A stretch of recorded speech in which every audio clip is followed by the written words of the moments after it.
آپ کا استقبال ہے انیس بھائی. جزاک اللہ خیرن.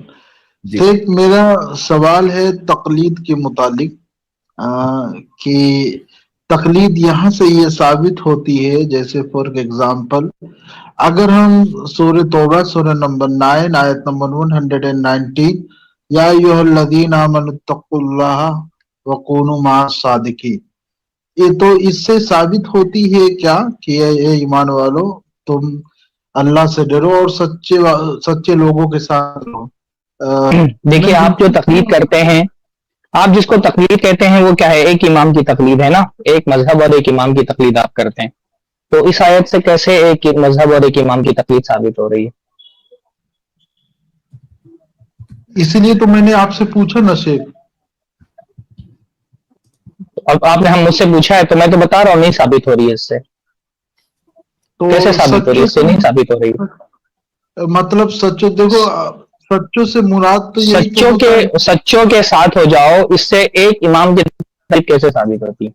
دیکھیے آپ کا دعویٰ کیا ہے؟ آپ کا دعویٰ یہ ہے کہ ایک آدمی پر ایک امام کی تقلید واجب ہے، ہر آدمی پر نا کسی ایک امام کی تقلید واجب ہے، یہی آپ کا دعویٰ ہے.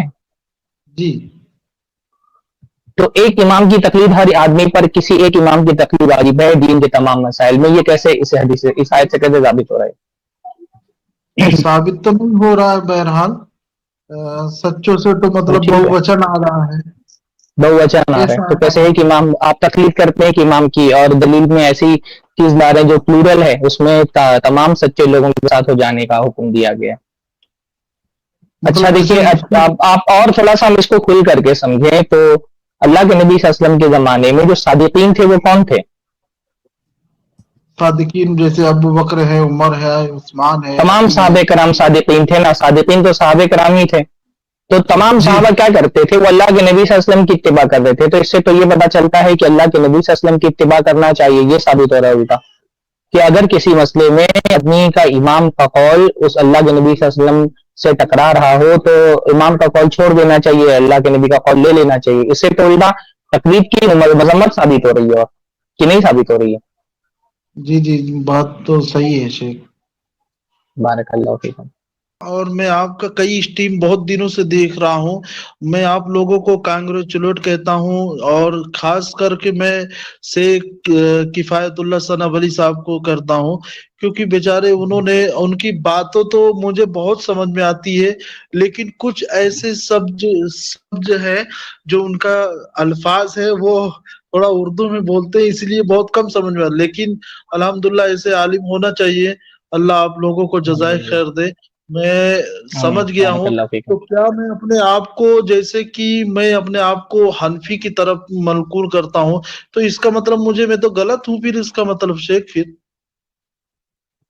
بھائی ہم آپ کو یہ نہیں کہتے کہ آپ کوئی خاص نام رکھیں، آپ قرآن و سنت پر اتباع کریں، اپنے کو حنفی بھی بولے، کوئی مسئلہ نہیں ہمارے لیے.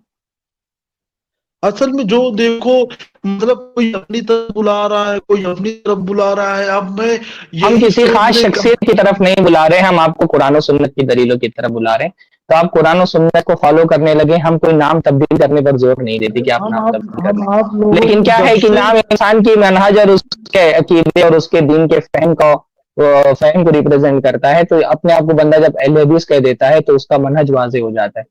جب حنفی کہتا ہے تو منہج واضح نہیں ہوتا کہ وہ ایک امام کی تقلید کر رہا ہے یا اس نے اپنے آپ کو کسی ایک امام کا پابند نہیں کیا ہے، وہ دلیلوں کو ترجیح دیتا ہے. انیس بھائی جو آپ بات بول رہے تھے نا، دیکھیے جو لوگ امام ابو حنیفہ رحمہ اللہ کے مسائل مانتے ہیں کہ ہم حنفی ہیں، ہم ان کے مسائل مان رہے ہیں، ان کی پیروی کر رہے ہیں، اس میں تو اصول جو ہوتے ہیں وہ اس سے پہلے ماننے کی بات ہے نا.